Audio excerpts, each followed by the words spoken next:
Welcome back to Anti-War Radio. Chaos 92.7 FM in Austin, Texas. Streaming live worldwide on the internet. chaosradioaustin.org and antiwar.com/radio. And before I introduce my next guest, I want to play you this very short audio clip. The arrest of Democracy Now! Host Amy Goodman at the Republican National Convention. Release the accredited journalist now! From the convention floor. Violating my constitutional right. You are violating now. Sir, I want to talk to you. Arrest him. Do not arrest him. Right, sir. Go right there. He's under arrest. Stay right there. Back up. Back up. Hey guys, if you cross this line, you'll be under arrest, so don't do it.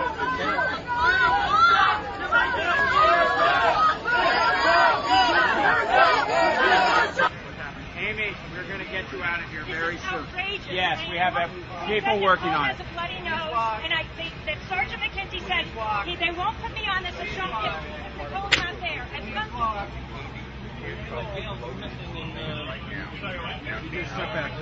All right, y'all. Glenn Greenwald is the best blogger in the world in terms of productivity, quality, and quantity. It really is incredible. It's salon.com/opinion/Greenwald. And I got to tell you, Glenn, I'm sitting here watching this video. I've seen it 5 times, and my jaw's just hanging open. I cannot believe the brute force that they would use on this tiny little woman, Amy Goodman from Democracy Now! You know, first of all, there was nothing unusual about what happened to her. The clear intent, both in Denver and St. Paul, but I would say much more so in St. Paul, was to create a climate of intimidation that was really the defining attribute of what I would call a police state, without any hyperbole. I mean, that was clearly the intention, was to put everybody in a state of fear that if they tried to report on or record or observe anything the police were doing or step out of line in any way, that they would be smashed. And so Amy Goodman's arrest was caught on video, and it was pretty dramatic, given who she is. You know, I've been on that show many times. I've seen Amy Goodman reporting in many different places. She's an extremely professional reporter. She's been doing that for decades without really any problem. I mean, the idea that she would be brutally arrested and have her hands, you know, tied behind her back with plastic handcuffs and put into a cage for hours for having done nothing other than reporting on those protests and inquiring about her 2 producers who a couple hours earlier had also been arrested is unbelievably disgusting. But it was really quite illustrative of what St. Paul was like during the Republican convention. So what was it that they claimed that she did? She crossed a line or something?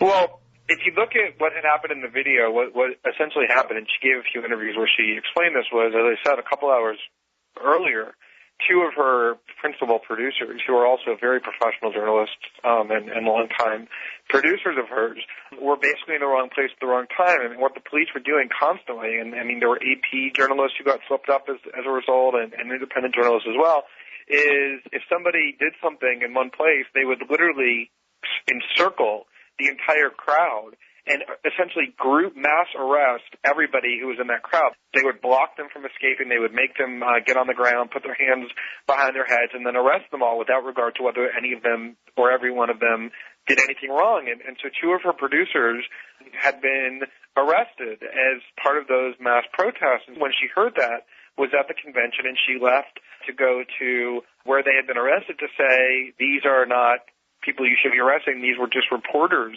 journalists with credentials given by the RNC covering the event. You mistakenly arrested them, and therefore you should release them. And she went down there and asked to speak to one of the supervisors of the police officers, which is the customary thing that you do when a journalist is arrested. You speak to the supervisor and say, you accidentally arrested someone who was credentialed and was just reporting, not participating.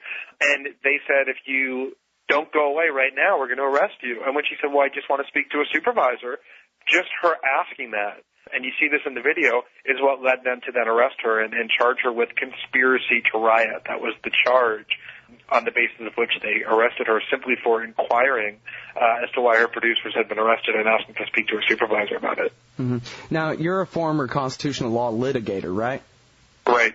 Okay, now, so am I to understand correctly that the phrase Congress shall pass no law in the First Amendment that forbids them from restricting the rights of the press or the people to peaceably assemble to petition for redress of grievances, that in terms of the way it's been applied by the courts, extends to any executive action taken by fiat without the mandate of Congress? Well, on the one hand, it's certainly true that journalists are no more exempt from the rule of law than anybody else. I mean, if you commit a crime, the fact that you're a journalist, even if you're in the act of reporting when you commit the crime, doesn't immunize you from arrest or from the rule of law. But if the intention is to deter or chill First Amendment protected activity, then it's clearly unconstitutional behavior on the part of the state, and there's no question that that's what happened here. I mean, so many of the journalists who were arrested were engaged in nothing but pure journalistic activity, not remotely criminal. And, over the weekend, even more disturbingly, before the protest even started, they did a whole bunch of preemptive raids on people's homes, including a home where nothing was happening other than a group called Eyewitness was meeting. And an Eyewitness is a group of independent videographers who, during the 2004 Republican Convention in New York, went around with video cameras, videotaping the police behavior. And that videotaping that they did resulted in the dismissal of several hundred criminal charges that had been filed against protesters who had been arrested by the police in New York, because it showed that what the police were claiming they did was false, and that actually was the police who were being provocative or just mass arresting people without cause. And so this same group that videotaped and monitored police action in the 2004 convention went to Minneapolis, went to St. Paul this past week with the intention of doing the same to the police videotaping, and their home where they were meeting and where they were staying was mass raided by the St. Paul police, using machine guns and rifles, and they handcuffed lawyers who were there, and they put those videographers in handcuffs and raided their house. And then they targeted them several other times over the course of the week for doing nothing other than videotaping the police in action. They weren't arrested ever in 2004. They had no difficulty whatsoever with law enforcement. Then they were clearly being targeted in order to deter them from monitoring what the police were doing. I mean, that's as purely unconstitutional as it gets. Well, and as blatant as it gets, too. I mean, seriously, think about that scene. You have a group of people who, the last time that the police state went wild at a convention, they got people off the hook because they were standing on the public sidewalk with their video camera and later said, look, Judge, we have this guy's arrest on tape and he didn't do what he's accused of. And so this time they just did a preemptive war against these guys, laid siege to their house. This is in an American town during the convention where they're nominating a presidential candidate. At the same time, of course, that they're bombing people all over the world and saying that it's okay because we're a democracy. Yeah. It was really shocking. I mean, and I say that as someone who obviously as a lawyer has seen a lot of police abuse in the past. If you look at what the commentary was during the Olympics, there was all kinds of, very melodramatic condemnations on the part of the American political and media establishment of the Chinese government for doing things like denying permits to protesters and even arresting them in order to keep protests from marring the imagery that they wanted to project during the Olympics. That is exactly what the Denver police and the St. Paul police, both of them, did during the Democratic and Republican conventions, though the St. Paul police were much more brutal and aggressive and overt about it. And it was very clear that the intention was not to allow peaceful protest, not to allow free assembly and free reporting on the part of journalists, both credentialed and independent, but instead to completely suppress and intimidate any form of dissent whatsoever, using the most aggressive and militarized police tactics possible. I mean, I was astonished by what happened during those weekend raids. I mean, we were going from one house to the next, being advised of them as they were in progress, interviewing the people whose homes had been raided, and that the amount of police force that was used and the weapons that they were wielding and the tactics that they were employing, combined with the extraordinarily explicit police state presence that they created well before the convention even began on Saturday and Sunday in downtown St. Paul, created this climate that really felt like you were in a country that wasn't America, even given a sort of cynical perspective of police tactics in the United States, it was so extreme that it really felt like you were in a different universe. I mean, it was palpable. They were clearly looking to provoke the kinds of conflicts that ended up happening over the week. Mm-hmm. And yeah, I think it's really important, that chilling effect, the climate of fear, where I guess the average citizen of St. Paul is supposed to see this looking out his window and say, forget that, I'm going to stay in here and watch the game. If you looked at or read about what happened to those people who were planning protests over the weekend, I mean, literally, they were terrorized in their homes. We interviewed these group of kids, 18, 20, 21 years old, in what they call hippie houses in Minneapolis. These sort of group homes from, kids who are sort of disaffected and cynical and politically engaged, but they basically, sit around and live a sort of stereotypical hippie lifestyle. We interviewed neighbors of theirs, who aren't hippies, who said that they never cause any problems, they're great, they're neighborly, et cetera, but they were clearly looking to protest. They were raided by 25 to 30 machine gun wielding police officers, forced to lay on the ground, all handcuffed. Their computers and papers were seized, their laptops, their journals were taken away. The police were, quote unquote, joking about executions and terminators and things like that while they were on the ground, handcuffed, and they were wearing black SWAT gear. This is a militia force, not a police force. Joking about executions, Glenn? Yeah, there was in that one house we read, they all talked about how when they were on the ground, the police were saying things like, "Do you have the Terminator ready? And are you ready to call the executioner?"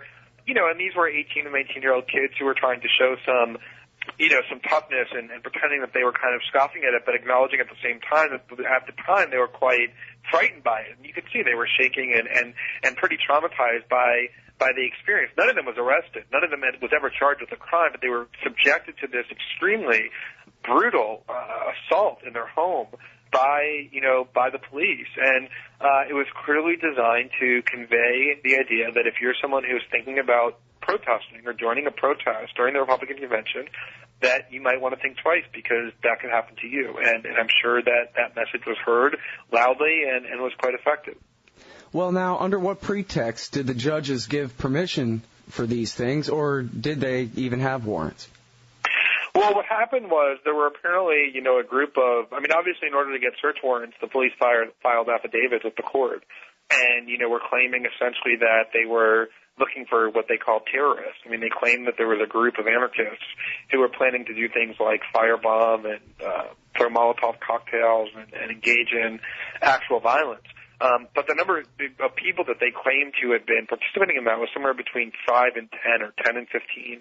And yet the number of people to whom they subjected to mass raids and arrests, even over the weekend, numbered in the hundreds.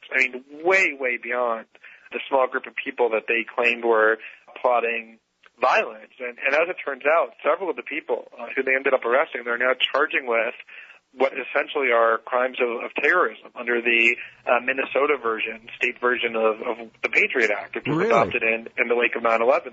They're being charged with much more than just conspiracy to commit riots. They're actually being charged with essentially conspiracy to engage in terrorist acts and can face, long prison terms.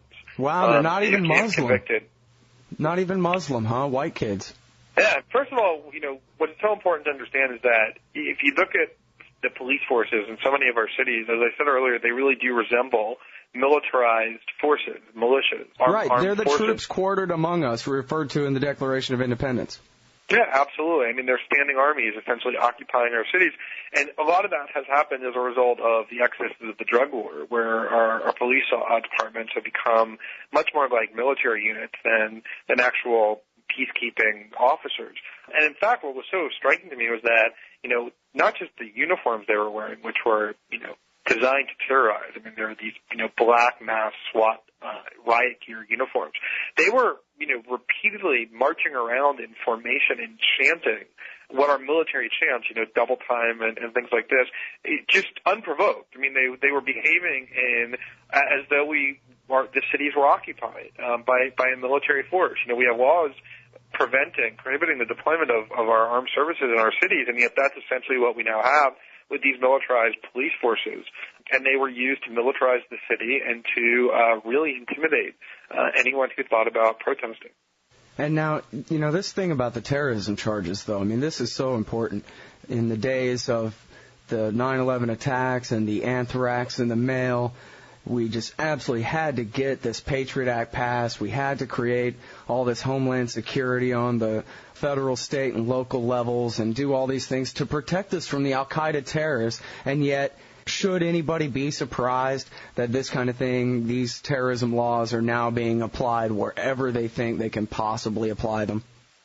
No, of course not. I mean, whenever you give the government power that's susceptible to abuse, it's going to be abused. And the definition of terrorism is so imprecise and so vague and susceptible to manipulation that it was only, it's only a matter of time before those powers start being used in all kinds of unintended and excessive ways. I mean, a lot of the post 9/11 terrorism measures have been used, in greater and greater ways beyond Muslim terrorists or whatever the intent was originally. But certainly now they're being applied even to political protesters, like the ones who were protesting the Republicans in Minnesota, in a way that ought to be disturbing to anyone. Mm-hmm. Now, in Denver or in St. Paul, did they deploy all these fancy high-tech weapons I keep seeing on the History Channel and stuff, sound beams and all these kinds of things? Well, I'm not really an weapons expert, but, I know that there was a large variety of weapons used, from all kinds of automatic weapons and sub-automatic rifles to tear gas and pepper spray and concussion grenades and things like that. So I don't know the whole panoply of weapons, but it was a very, weaponized show of force that was used, and clearly rubber bullets as well. And so they clearly used a wide variety of weapons to subdue protesters. I saw a show on A&E or one of those channels back quite a few years ago now about the advent of all these non-lethal weapons. Rubber bullets is a perfect example. And how, back in the day, you have a Kent State type thing, and that really, gets people off their couch all over the place for dead. But now when the police can use, overwhelming force and yet keep it short of deadly, they can, as we've seen, deny the rights of protesters all over the place, but nobody really died, so there's no real sympathy created in the minds of the people at home watching on TV. I mean, assuming they see any of it on TV anyway. And so it basically, as they use somewhat softer methods of coercion, they can use much more coercion than back in the day when it was, either a 38 or a punch in the face. Right. Well, that's one of the problems with, for example, the pervasive use of tasers, is that it encourages the police essentially to use what is, by any measure, violence and brutality, simply in order to subdue people or to compel compliance with orders, because it doesn't really leave any permanent marks. It's subject to deniability, and yet it's extraordinarily painful. It's essentially torture to send jolts of electricity through someone's body, and yet the police use it in an extremely wide variety of circumstances now.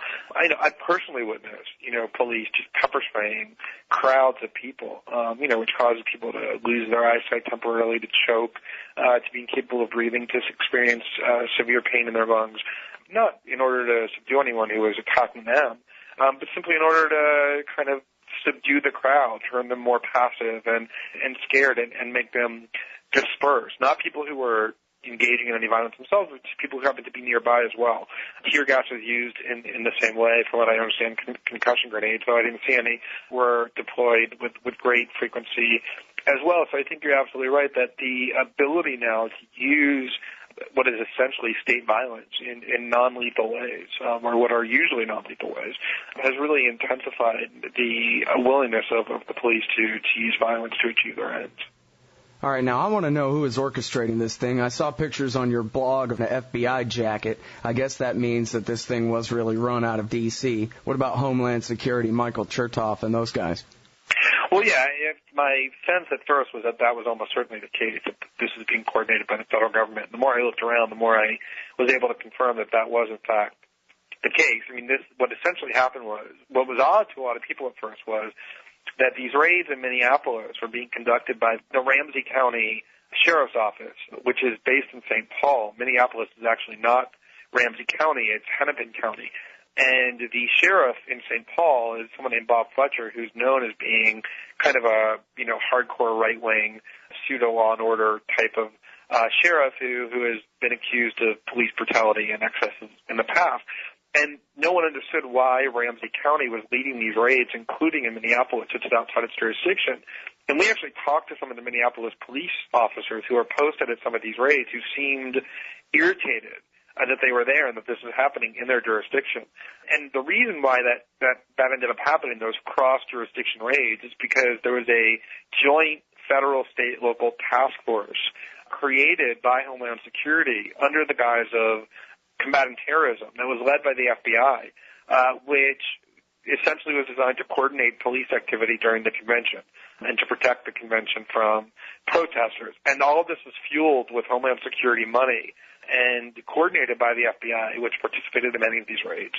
And as a result, it was clearly done at the seat of federal power in Washington that they used the local police force as sort of the face for what it was that they were doing. So at the end of the day, there's no question that this emanated from federal activity. I saw lots of, I didn't even know that such a thing exists, but I saw lots of Homeland Security police cars, just police cars, but that had federal Homeland Security tags on them. I mean, the Homeland Security itself is now its own standalone police force, and they were clearly coordinating much of what took place. Well, they can't call it the National Police Force because people might remember, wait a minute, wasn't there something about the American tradition that had always opposed the creation of a national police force? Oh, I know. We'll translate some German and we'll call it Homeland and give everybody a warm feeling in their heart as we enslave them. Right. Well, again, I mean, a lot of the precursor to this is grounded in the drug war. I mean, the DEA, for example, is basically a standing national police force, armed to the teeth and empowered with all sorts of standard police powers. And they're more than a police force. I mean, they're essentially a militia, and they're militarized greatly. And so local police agencies have adopted the same tactics. And now that you have so much of this taking place under the guise of anti-terrorism, it's being militarized even further. And so you have our federal government-controlled militias within our cities, which are statutes, long-standing statutes, like posse comitatus and other laws have long been designed to prohibit, and they've essentially circumvented those prohibitions under the guise of law enforcement, and it's really quite alarming. Oh, man, I'm really sorry about this, Clint. I really hate to wish this on you for even a moment, but it occurs to me that you'd be really great in the House of Representatives. You ever thought about running for Congress? No, I have not, and I will not. I think you want to be a lot more effective remaining outside of that system. So you should feel free, and I'll happily support your candidacy, but I don't think I'll ever have one myself. Yeah, well, that's the whole thing, man. The best lack all conviction, right? All right. So let's see. The media thing. Here's the thing. One of the clips of Amy Goodman, she says, well, other reporters asked her, well, how'd you get arrested? What happened to you? And she said, well, I was out here covering the police state. You were safe inside. And how, of course, the fact that not just Amy Goodman, but as you mentioned, AP photographers and all kinds of different people, mainstream credentialed journalists were being arrested. That kept the media, which wasn't really interested anyway, and gave them extra reason to not even cover this brutality. And I got to admit, I cannot watch television during presidential campaigns. I just can't do it.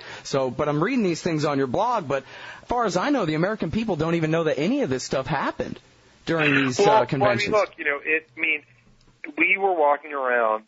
I was with Jane Hampshire, and she was doing a lot of the videoing, and we were walking around. We had spent the weekend going, as I said, to each house as these raids were taking place, and then spent Monday and Tuesday walking around St. Paul during the protests themselves, and it was extremely unpleasant. There was a sense that the police were acting in a very indiscriminate manner, using brutality and violence and engaging in mass arrests. And so one was, hesitant to head right into where the action was because you felt like you could be tear gassed or, shot with rubber bullets or arrested. And, we knew that was likely to happen, and we kept having to sort of push ourselves in order to go and cover it, because it would be much easier to just go and sit in some office somewhere and kind of remain safe and free from all of it. And so I have no doubt that impulse prevented numerous journalists from going anywhere near that scene. And, whatever your view of those protests were and the police actions were, there's no question that it was extremely newsworthy, and yet it was barely covered. That first day, the end of the first day, which is when most of the brutality took place and many of the arrests occurred, including when Amy Goodman was arrested on Monday, we went to a news conference given by the mayor of St. Paul and the police chief. And there were maybe, I'd say, 15, 20 people there at the press conference, at least half of whom were independent journalists, students videotaping for various websites in Minnesota.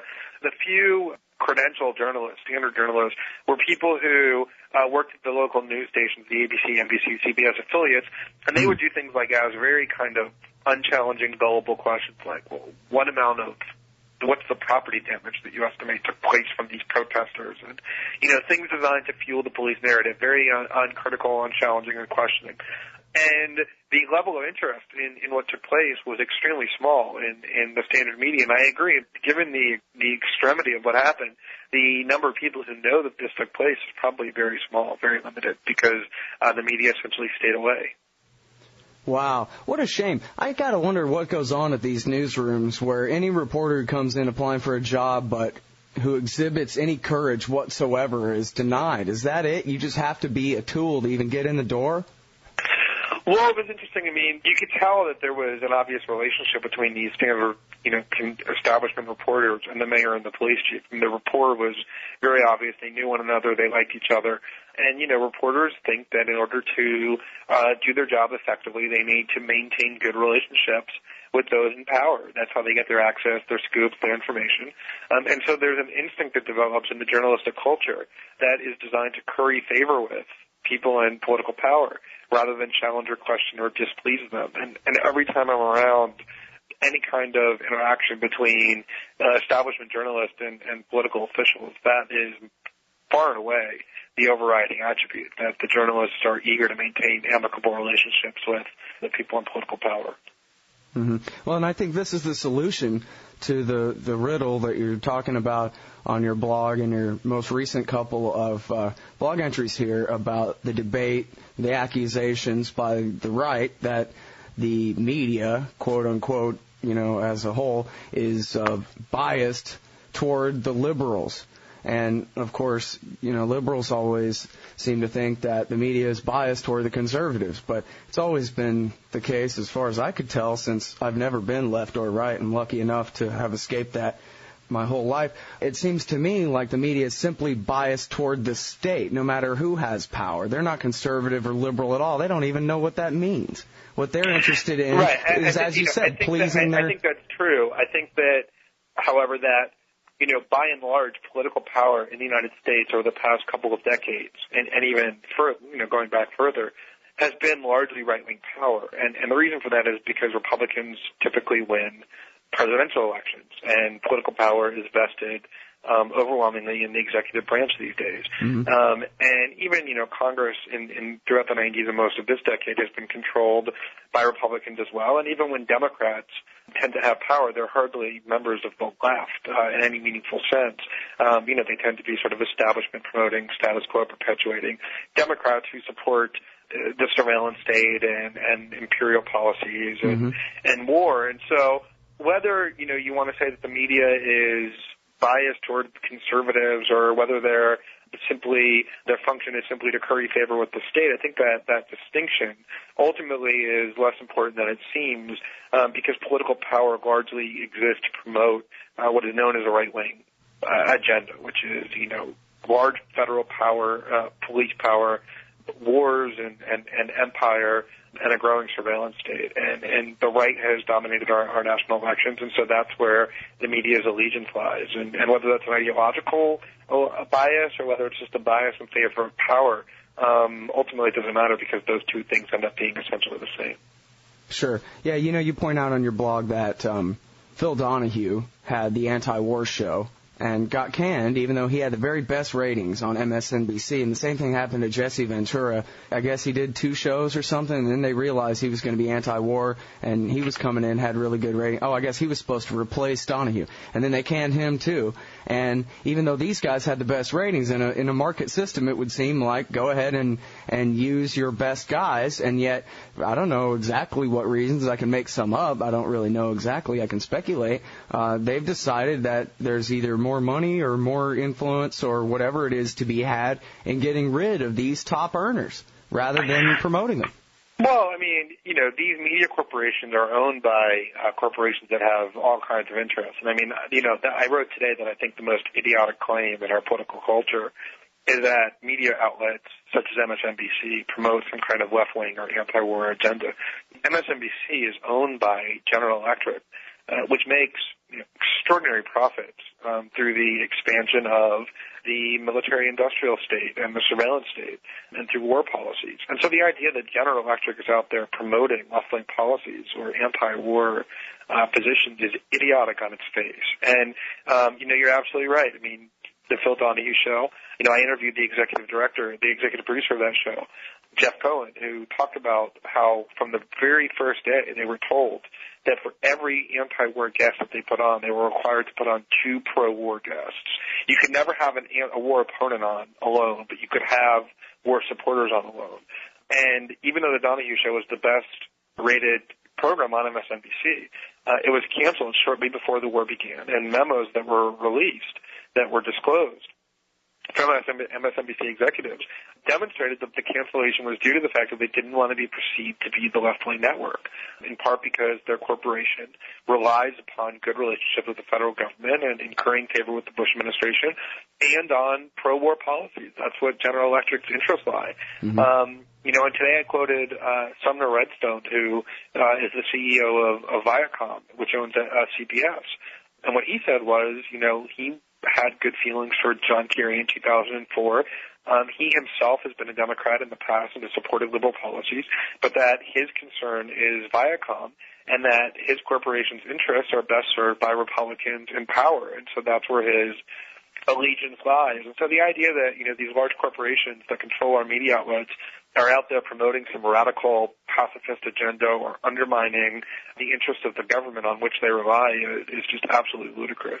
Mm-hmm.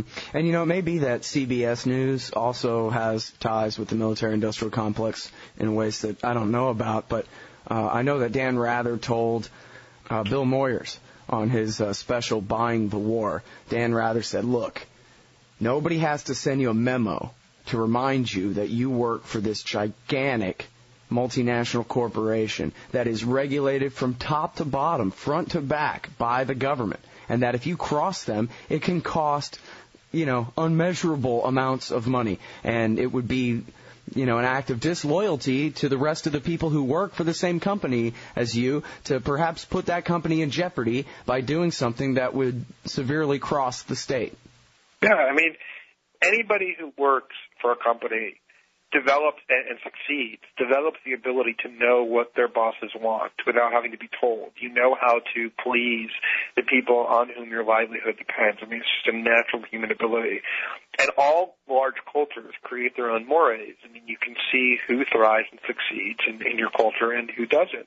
And if you look at who is promoted and who becomes the face of these networks, people like Brian Williams or Charlie Gibson or Katie Couric, people like that, they tend to be people who are very uncontroversial and inoffensive and very accommodating to those in power. That's what these networks want. And you're absolutely right. I mean, if you work at, CNN and you know that the Time Warner Corporation, which is your parent company, relies upon good relationships with the government on all sorts of ways, you know that angering and infuriating the government with your reporting is not something that your corporate bosses want. You don't need a memo telling you not to do that. You know that that's something that if you do, you'll be undermining your corporate interests and therefore your career. And so the climate in these media companies very much is one that avoids angering those in political power for reasons that are really quite obvious. Glenn, I can't tell you how much I appreciate all the work you do on your blog and coming on this show to share your insight with us. My pleasure. It's always great to be here, Scott. All right, folks, that's Glenn Greenwald. He is the author of A Tragic Legacy, How Would a Patriot Act, Great American Hypocrites. His blog is salon.com/opinion/Greenwald. We'll see y'all back here tomorrow, 11 to 1 Texas time.